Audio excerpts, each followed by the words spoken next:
Dios les bendiga. En esta mañana estamos nuevamente aquí en su canal 25.1, Voz y Visión. AME presente, fortaleciendo, Voz en el Desierto, fortaleciendo familias nuevamente. Y es un gozo nuevamente, ¿verdad?, de tener, o sea, a nuestros hermanos, ¿verdad?, que la semana pasada estuvieron con nosotros y vamos a presentarlos en esta mañana. Amén, Dios les bendiga a su hermano en Cristo, el hermano Gonzalo Vélez, evangelista de Iglesia El Buen Samaritano. Envío un saludo a mi pastor José Morales y a la hermosa congregación. Estamos ahí ubicados en la colonia Santa María, en el poniente de la ciudad. Dios les bendiga. Nuestro hermano. Bien, pues mi nombre es Omar Barraza, pastor del Templo Casa del Alfarero, y nosotros estamos allá en el suroriente de la ciudad, en la Carlos Chavira, conocido como el Tribunal. Estamos allá a una cuadra, ahí estamos ubicados, y tenemos los domingos a las 11 de la mañana el servicio. Para los que gusten visitarnos, ahí estamos para recibirles. Y su hermano en Cristo, Aurelio Dávila, de Manantiales de Vida Eterna. Nosotros estamos aquí en la Ignacio de la Peña 921, esquina con 5 de mayo. Tenemos los servicios a las 12 del día, y cualquier persona que esté aquí cerca de esta ubicación pues será bienvenido a nuestros servicios dominicales. Y en este momento pues vamos a entrar nuevamente al tema, ¿verdad?, que abordamos, o sea, la semana pasada, y vamos a retomar esto. Yo quisiera decirles que tocamos el tema de ética ministerial. Vamos a ver, la palabra ética viene de un vocablo, dijimos ethos, cuyo significado, costumbre, es un conjunto de principios y normas que regulan las actividades humanas. Es la ciencia precisamente de la moralidad, entendiéndose por moralidad el conjunto de juicios que la gente hace referente a lo que es correcto, o incorrecto, bueno o malo en las relaciones interiores o entre individuos. Vamos a ver, o sea, unos puntos, ¿verdad?, precisamente de la ética ministerial, y vamos a tomar el primer punto, que es la ética en la consejería pastoral abarca la confidencialidad.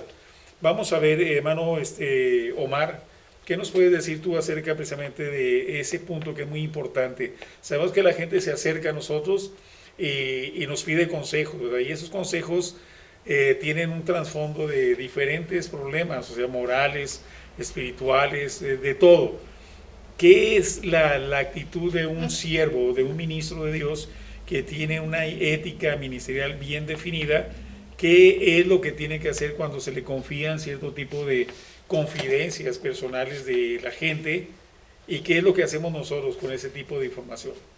Bueno, aquí para empezar necesitaríamos hablar de alguien que está siendo el consejero, Amén, sí, pero que tiene precisamente esa madurez espiritual. exacto, Para poder entender que no todas las personas vienen o están viviendo la misma situación. Hay personas que vienen muy lastimadas, que el mundo ya las dañó, que vienen a la defensiva incluso.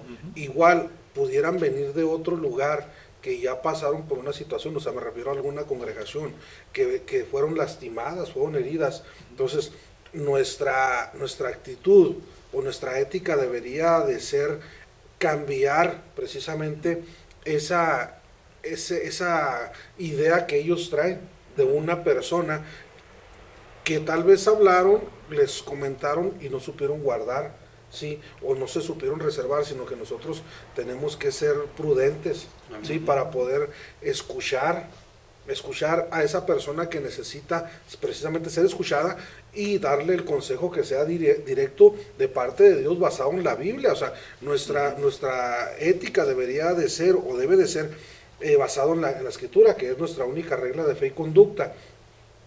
Si yo no conozco la Biblia, si no conozco de Dios, no tengo una relación con Dios, no soy guiado por el Espíritu Santo, no creo que yo pueda tener una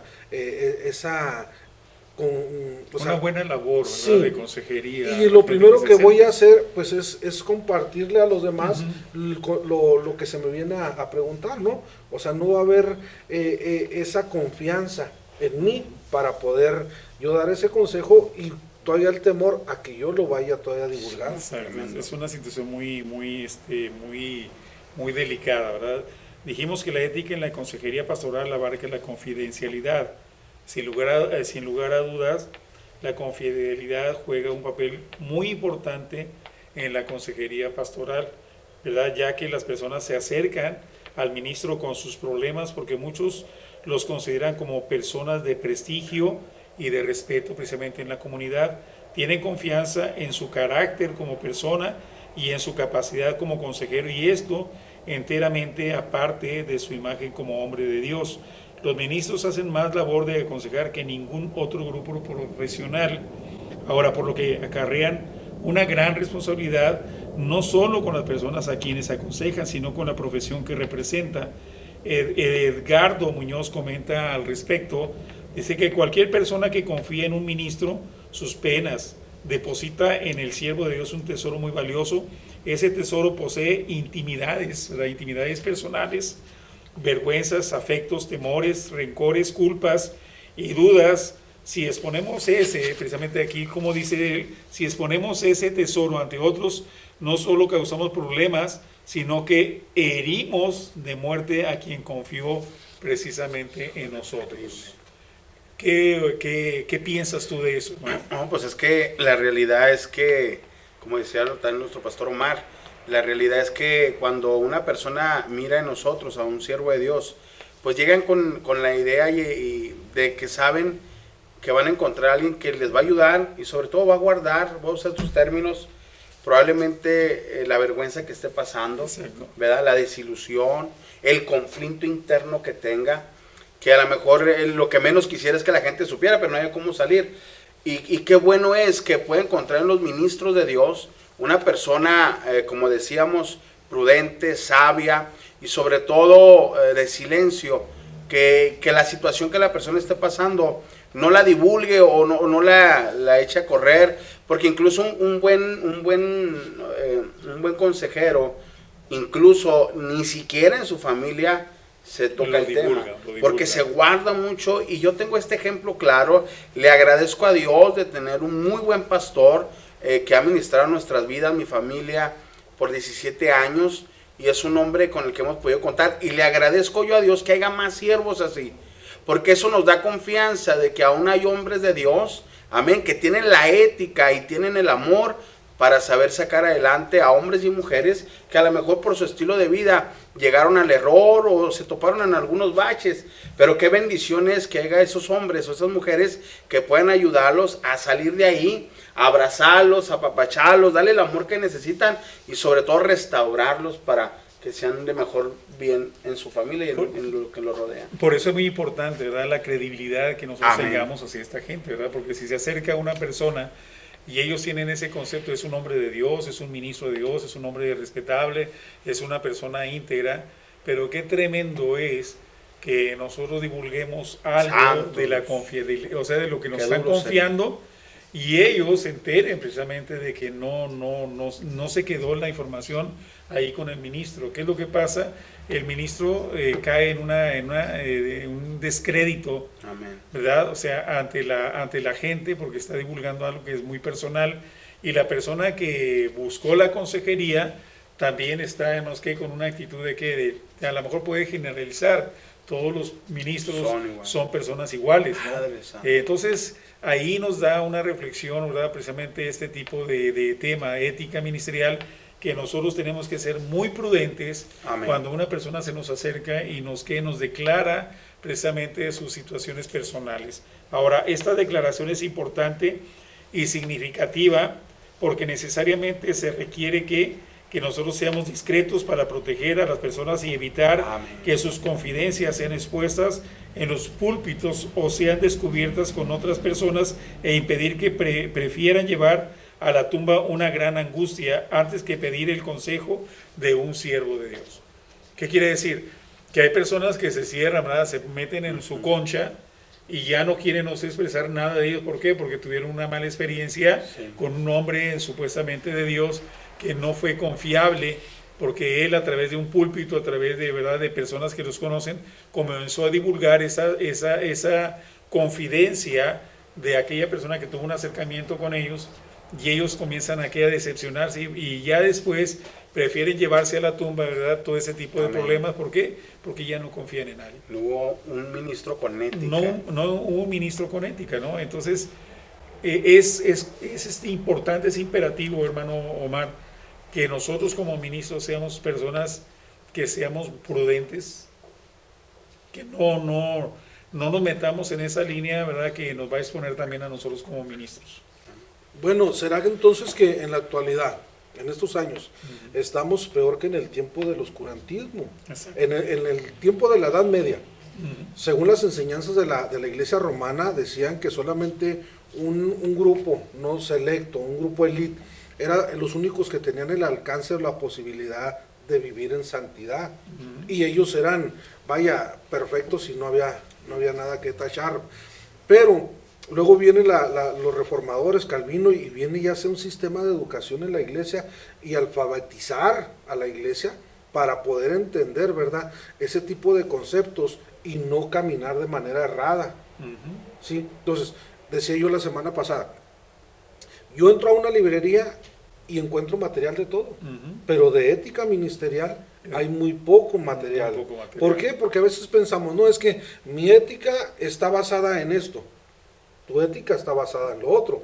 Usted, pastor, su ética la basa en esto. Bueno, entonces, decía también la semana pasada, entonces, ¿qué acaso en este areópago estamos estoicos, epicúreos y cristianos? Creo que si estamos aquí hablando de ética ministerial es porque hemos nacido de nuevo en Jesucristo, ¿sí? Y tenemos la genética de Dios y estamos basados en una ética como ejemplo del máximo maestro que es Jesucristo. Así como Él siguió sus pasos, nosotros vamos a caminar en ellos, no es en la mía, no es pensar, es que yo creo, es que yo siento, es que yo pienso, no, es como la Biblia me lo está dictando. Exacto. Entonces, si a mí me dice que el que va a estar al frente, sí, tiene que ser prudente en esas cuestiones, no me vienen a platicar para que yo lo divulgue, vienen a pedir un consejo. Por eso el que decía la semana pasada, el que anhela obispado, buena cosa era para supervisar, pero para aliviar, no para destruir. Y si a mí vienen y me dan en confianza no sé, un problema, y yo lo divulgo, no estoy sanando. Estoy incrementando más. Estoy haciendo más grande el problema. Exacto. Por ejemplo, aquí si tenemos algunos casos de donde es imprescindible, ¿verdad?, la dirección bajo la necesidad del aconsejado. Por ejemplo, en una violación, la mayor parte de la vergüenza proviene de la sociedad, de los tribunales y aún de las personas bien intencionadas.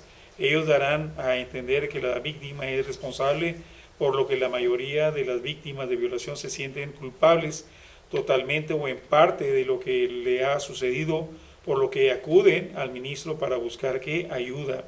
¿Qué es la situación? Por ejemplo, en una violación, hay ocasiones que la misma gente hace culpable a la persona violada, ¿verdad? Pero nosotros como consejeros tenemos que buscar la palabra adecuada para poder encaminar, como tú decías ahorita, hermano. ¿Qué es lo que está pasando? Nosotros tenemos que, cuando estamos hablando de exhortación, no es agarrar la espada y cortarle la cabeza a nadie. Exhortación es encaminar al buen camino bíblico a las personas y retomen su directriz correcta y que se quiten ese tipo de paradigmas, ¿verdad?, emocionales que los están perjudicando, porque hay gente que se autocondena, ¿no? Amén. Por ejemplo, en una violación la persona se condena, ¿verdad? ¿Por qué? Se autocondena porque dice, no, es que yo tuve la culpa. Esa persona no tuvo la culpa, hubo una persona segunda que abusó de esa persona, pero en el caso de esa gente que viene a pedir ayuda con nosotros, tenemos que decirle a esa persona que no fue su culpa, ¿verdad? Pero que Dios, ¿verdad?, restaura a las personas que están heridas, ¿no? Dice la palabra, bienaventurado el que sufre, porque él vendrá a consolación, amén, tendrá consolación. Entonces esa es la ética de nosotros, ¿no? Porque muchas veces, ¿qué es lo que pasa? No, es que tú tuviste la culpa porque te vestiste de esta manera y tú provocaste esta situación. Si tú estás aconsejando de esa manera, ¿qué es lo que estás haciendo? Estás metiéndole más en el hoyo a esa persona. ¿Y qué es lo que va a pasar? No solamente se va a autocondenar, sino puede llegar a un extremo de llegar a quitarse la vida. Amén. ¿Por qué? Porque simplemente no hubo una consejería apropiada para esa persona, ¿verdad? ¿Estamos de acuerdo? Entonces nos está faltando capacitación, ¿sí? Nos está faltando prepararnos, precisamente conocer lo que es la ética, ¿verdad?, como ministros, para poder entonces estar listos y recibir la gente que viene con esa necesidad. Si no, vamos a seguir cometiendo los mismos errores.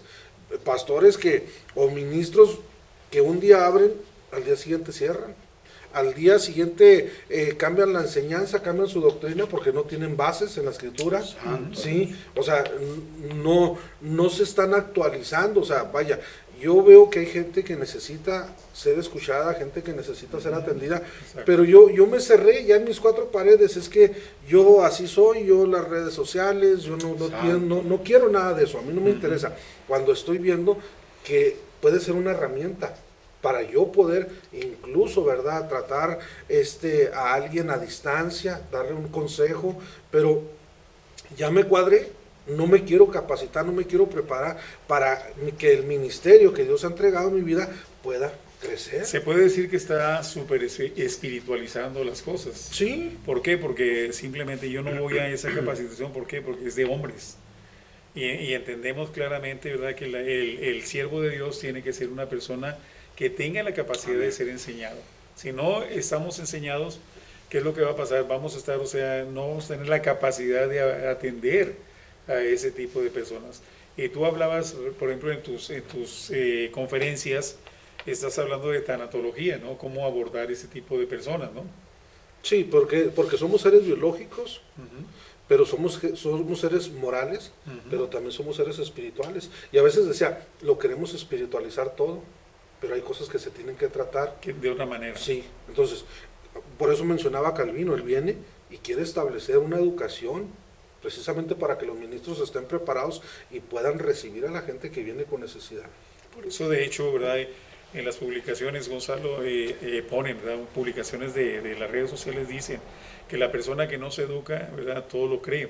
Amén. Y es absorbido, ¿por qué?, por corrientes extrañas, ¿verdad?, porque simplemente no tiene la disciplina de auto, o sea, vamos a educarse, o sea, académicamente, ya sea, no solamente académicamente, como lo dijiste tú ahorita, no solamente en el terreno espiritual, sino en otro tipo de temas, ¿no? Estamos hablando, por ejemplo, si tú vas a tratar una persona que, está sufriendo violencia interfamiliar, tú tienes que buscar las herramientas adecuadas para poder, o sea, atender a esa persona. Claro. Porque si no lo haces, ¿qué es lo que va a pasar? A lo mejor, hermana, o es que usted era muy gritona, por eso le está pasando lo que le está pasando. No es posible, ¿verdad? No, es que decía el pastor algo muy, muy cierto, o sea, no todo es espiritual. Sabemos que en Cristo todo tiene solución, todo se acomoda. Claro, para nuestro Dios no hay nada imposible. Dios puede sanar cualquier corazón, Dios lo puede transformar, pero hay maneras de hacerlo más sencillo. Permítanme este término, y es en el término de cuando adquirimos consejería, cuando nosotros mismos nos preocupamos por aprender, ¿verdad?, por saber más, podemos ser más eficaces a la hora de poder servir a una persona que tenga alguna de estas necesidades, que se acerque a nosotros buscando el socorro, la ayuda o el alivio para la situación que están pasando. Entonces, nosotros tenemos que ser moldeables, nosotros tenemos que tener la capacidad de aprender, porque incluso la Biblia nos dice, escúchalo todo, retén lo bueno. Si hay cosas que sabes que te están enseñando, te quieren enseñar, pero no van de acuerdo a lo que la palabra de Dios nos aclara, pues igual tenemos la libertad de hacerlo a un lado, pero sí necesitamos preocuparnos en esa área de crecer más, de desarrollarnos más, de tener más conocimiento. ¿Para qué? Para ser más útil para nuestro Dios en el labor que nos toca realizar. Incluso tienes que, o sea, cuando, por ejemplo, cuando no se entiende un tema, ¿qué es lo que se tiene que hacer? O sea, si no tienes una comprensión, o sea, de un panorama más amplio del tema que se nos está requiriendo, ¿qué es lo que tenemos que hacer nosotros? Tenemos que buscar la manera de educarnos. ¿Por qué? Porque a lo mejor puedes tener un concepto que tú piensas o yo pienso que es lo más correcto, pero si no indagamos, nunca nos vamos a dar cuenta de lo que está pasando, ¿no? Es como, por ejemplo, en la iglesia nominal, ¿verdad? Una persona te puede postular, yo soy católico, ¿verdad? Mis padres me dejaron el catolicismo y de ahí yo no me voy a mover. ¿Qué es lo que haces tú como consejero? Sabes que escudriñe la palabra, métase en la palabra, y la misma palabra le va a dar que la razón, Amén, la directriz, para entender si lo que le dejaron fue correcto o fue incorrecto. Y si fue incorrecto, usted tiene la facultad de alinearse precisamente a la palabra de Dios, ¿verdad? Porque realmente nosotros sí tenemos que tener esa disponibilidad, porque se ha dicho por ahí, ¿verdad?, que muchos de nosotros como pastores, ¿verdad?, no recibimos instrucciones, no sabemos recibir instrucciones. Sí, ¿verdad? ahora, quisiera mencionar algo, hermano. Si habláramos de exigencias y requisitos que el ministro necesita para poder llevar a cabo su ministerio de una manera más favorable para todos, ¿no? Ser de bendición. Aquí traigo una lista, ¿no? de exigencias y requisitos que pudiéramos mencionar. La diferencia entre exigencias es algo que tengo que hacer y un requisito es algo que yo debo tener. Entonces, mencionaría dentro de lo que son las exigencias, o sea, algo que yo tengo que hacer. Que te exigen. Sí, es ser distinto a los demás conforme van caminando y el mundo se los va Absorbiendo. Sí. 2, ser embajadores de Jesucristo. ¿Qué es lo que estamos siendo entonces, verdad? Dice que un país se ve conforme el embajador o el presidente, ¿verdad? Lo es, así camina el pueblo. Por eso le decía yo ahorita, ¿verdad? Que una de las cosas es entender precisamente este tipo de conceptos. ¿Por qué? Porque tú estás hablando, ¿verdad? Precisamente de una exigencia, y ese es el problema que existe dentro del ministerio, de que la gente se quiere someter a la exigencia, pero lo está haciendo, ¿verdad?, fuera de su voluntad. Sí. Pero cuando nosotros entendemos, ¿verdad?, que la Biblia son requisitos, ¿verdad?, que tenemos que abordar, los tenemos que absorber, los tenemos que practicar, porque Amén. la Biblia dice que el obispo, ¿verdad?, que no pongas a una persona, vamos, en liderazgo, no un neófito, ¿verdad?, porque envaneciéndose, ¿verdad?, vaya a caer en lazos de Satanás. ¿Qué quiere decir? Un neófito es una persona que no está preparada. ¿Qué es lo que quiere decir? Que va a cometer errores, Amén. va a cometer situaciones tremendas, y si esa persona es una persona de influencia como un consejero, ya sabrás qué es lo que va a pasar si no tienen Tristemente. ese tipo de, vamos, de formación, o sea, tanto académica como espiritual, ¿verdad? Sí, sí, decía ahorita, ¿va? De las exigencias, nosotros debemos ser luz en medio de las tinieblas. Amén. Ujú. Sí, que en qué nos estamos convirtiendo, ¿no? Vivir solo para agradar a Dios, ser ejemplo a los demás y permanecer en victoria. No dejarnos vencer, ¿verdad? Por las tentaciones y todo lo que se nos puede presentar. Todo lo que Y conlleva. los requisitos que debe tener, sí, que es algo que yo en sí debo de tener para poder llevar a cabo ese ministerio y la ética como tal, es tener la ley de Dios en nuestro corazón. Amén. 2, el Espíritu Santo guiando nuestra conciencia. 3, la voluntad humana sometida a la voluntad de Dios. Claro. Y 4, poner la mirada solamente en las cosas de arriba y no en las cosas Y ahí terrenales. se batalla, ¿verdad? Se batalla, ¿por qué? Porque mi voluntad es la que impera, pero no la voluntad de Dios. Y esos son los errores que se han cometido, ¿no? Volvemos al mismo punto. Si nosotros vamos a ser, o sea, instrumentos eficaces en las manos de Dios, pues definitivamente tenemos que someternos a una disciplina, ¿verdad?, educativa, para poder tener esa capacidad que se requiere. Amén, Porque van a amén. venir mucha gente, ¿verdad? Y conforme estamos viendo el COVID-19, estamos viendo, o sea, otra mutación del COVID-19, que quiere decir que la gente ya ahorita nada más de estar oyendo, escuchando ese tipo de información, o vamos a través de los medios de comunicación, ya están entrando en pánico, ¿verdad? Porque están diciendo, si salimos, fue muy duro la situación del COVID-19, ahora si viene una mutación, o sea, una variante de ese virus, ¿qué es lo que va a pasar? Y van a entrar en una situación muy deprimente, Amén. y inmediatamente van a comenzar a prejuzgar que no va a haber dinero, que se van a cerrar las iglesias, se van a cerrar las escuelas, que ya no va a haber, o sea, mucha capacidad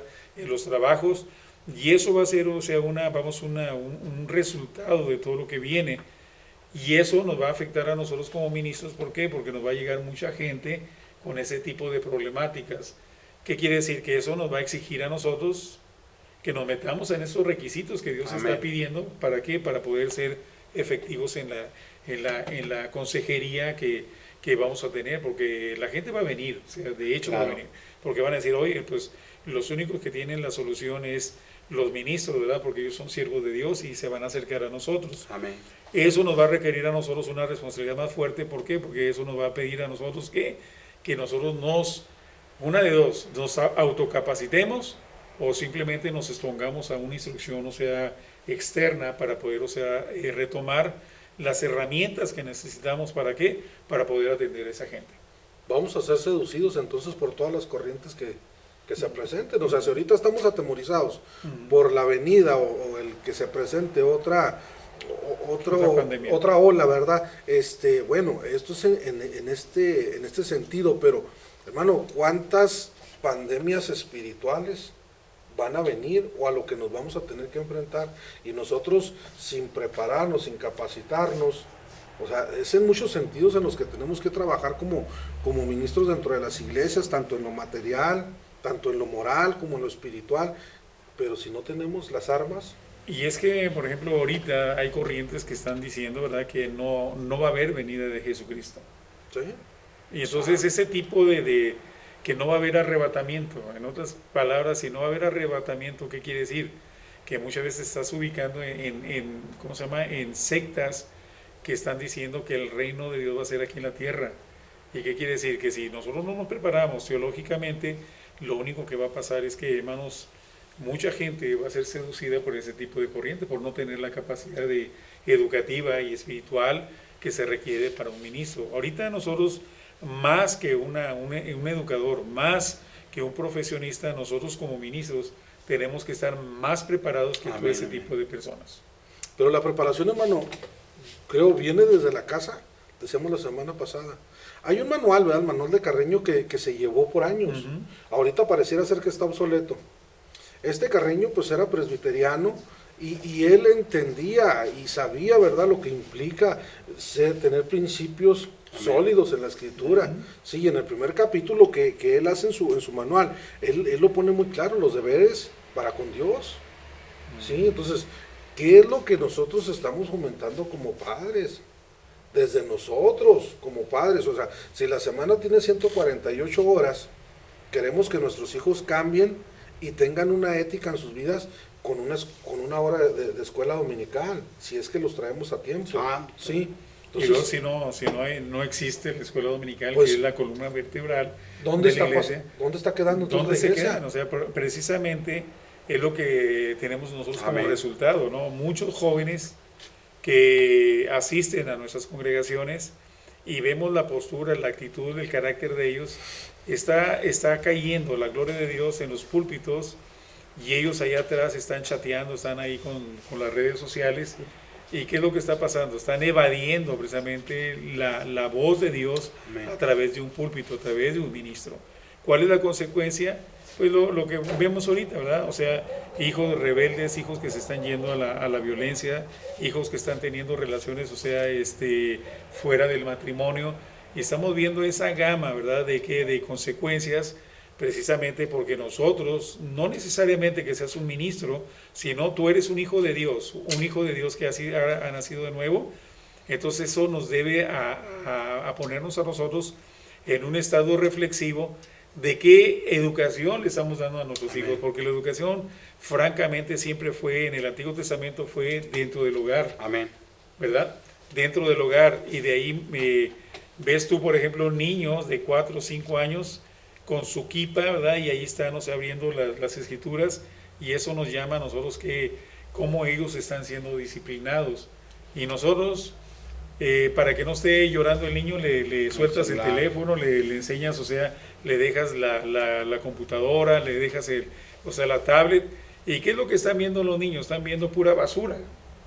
Y esa es toda esa basura está yendo al subconsciente del niño, y por consecuencia la forma de carácter o la forma de expresarse de ellos es de violencia, yo he visto niños que la mamá les dice cualquier cosa y luego se ponen ahí cuadrados, ya listos para golpear a su madre.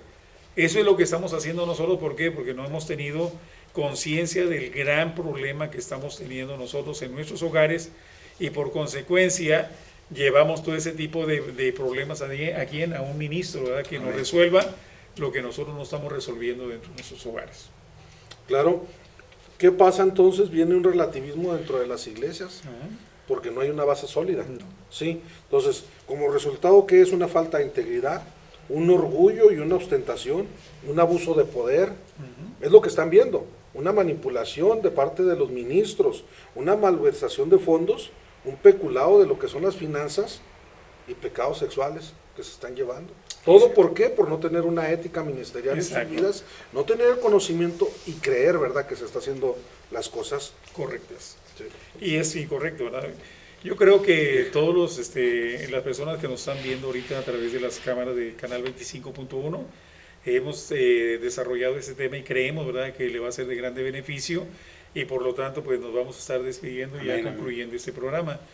Agradecido, Dios les bendiga, su hermano evangelista Gonzalo Grez, les mando un fuerte saludo. Gracias por el tema, un tema bien complejo, ni siquiera lo terminamos. No, es que es demasiado amplio, pero pues bueno, creo que esto nos da una pauta, ¿verdad?, Amén. para poder nosotros que nazca en cada uno el interés de conocer, de aprender, de alimentarnos y buscar la guianza del Espíritu Santo. Y pues muchas gracias, se despide de ustedes su amigo en Cristo, el pastor Omar Barraza.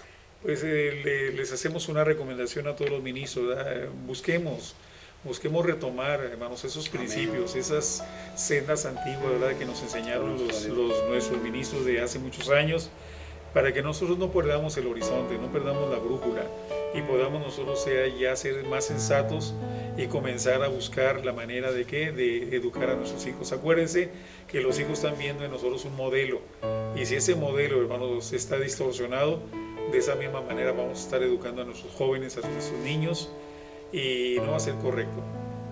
Ministros, ¿verdad?, que siempre están bromeando con cosas coloradas y cosas que no edifican, ya quitémonos de eso, ¿verdad?, porque no estamos educando, porque la gente nos está viendo con lupa a nosotros los ministros de Dios, y nosotros no queremos dar una imagen negativa de lo que es el Evangelio de nuestro Señor Jesucristo. Dios les bendiga, se despide su amigo en Cristo, Aurelio Ávila, y creemos firmemente que usted, ¿verdad?, fue bendecido por esta palabra y por nuestros hermanos que nos estuvieron acompañando en esta tarde. Dios les bendiga, Dios les guarde y estamos a sus órdenes.